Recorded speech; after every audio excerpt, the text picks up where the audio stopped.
Okay, let's go ahead and put this together for Unit 1. I'll have two examples on the next couple slides. We're going to answer the following questions. What is the explanatory variable and the response variable? Looking at, is it an observational study or designed experiment, and then explain why. And what are the research objectives, and can we draw any sort of cause-effect conclusions? Example 1. Researchers wanted to assess the long-term psychological effects on children evacuated during World War II.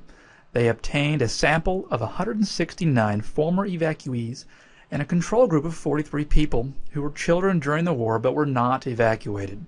The subjects' mental states were evaluated using questionnaires, and it was determined that the psychological well-being of individuals was adversely affected by evacuation. And I gave you the source there, and you can actually look that up.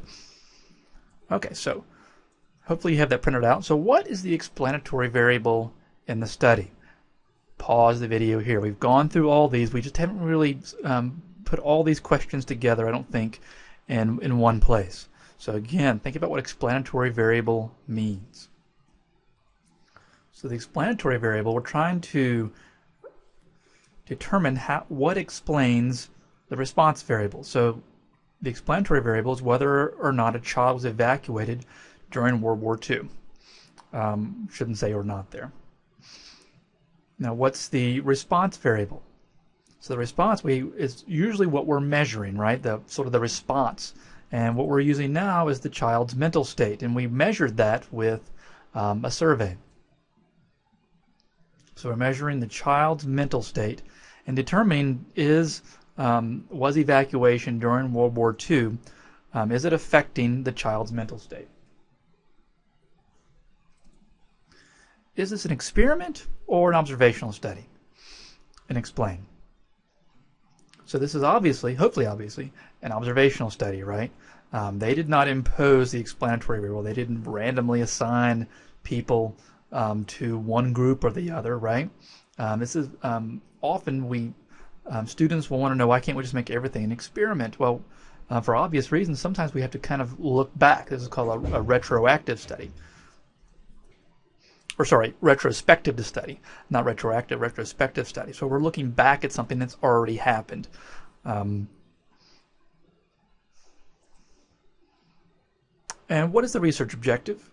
So here we were just wanting to know the long-term psychological effects on children evacuated during World War II. This is usually stated somewhere within the paper, within the problem. And the last part here, can we draw a cause and effect conclusion and then explain?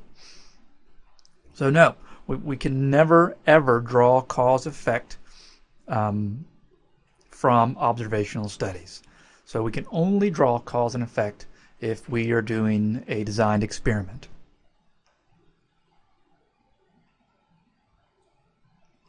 Example 2. A farmer wishes to determine the optimal level of a new fertilizer on a soybean crop, or her soybean crop. She randomly assigns 60 soybean plants to one of 3 levels of fertilizing treatment. So we have 3 treatments. We have treatment A is 20 soybean plants receive no fertilizer at all. Treatment B is 20 soybean plants receive 2 teaspoons of fertilizer per gallon of water every 2 weeks. And the third treatment is the 20 soybean plants receive 4 teaspoons of fertilizer per gallon of water every 2 weeks. So we've got no fertilizer, 2 teaspoons, and 4 teaspoons. And then we compare the yield of soybeans after 1 year. And we're going to assume any other factors, precipitation, sunlight, type of soil, etc., are the same for each group. She doesn't have, she's not planning on one farm in Shelbyville, another farm in New York, another farm in California, because that obviously introduces another variable, right? Several more variables. Okay, so what is the explanatory variable in the study? Again, if you did not pause on the last video, I know a few of you didn't, go ahead and pause it on this video. And it's important that you're able to sort of think through these things on your own without me just telling you what they are. It's okay if you're wrong. I'll never know. But go ahead and think through these. The levels of fertilizer are the explanatory variable, or is the explanatory variable. What is the response variable?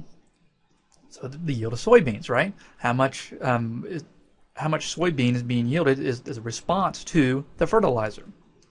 The level of fertilizing. So is this study an observational study or a designed experiment. So hopefully you see this design experiment. The soybean plants were actually randomly assigned to each group. We imposed the explanatory variable. In this case, we had sort of three levels of explanatory variable. 0, fertilizer, 2, I think it was teaspoons, and 4 teaspoons.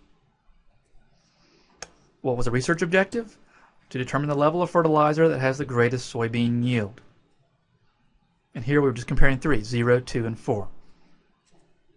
So can we draw a cause and effect conclusion and explain? So we're going to assume here, let's assume that the 4, I think it was tablespoons or teaspoons of fertilizer yielded the largest amount of soybeans. So could we draw a cause and effect conclusion there? Yes. Why? Because it's a designed experiment. And that's it for the putting together. Hopefully this will help.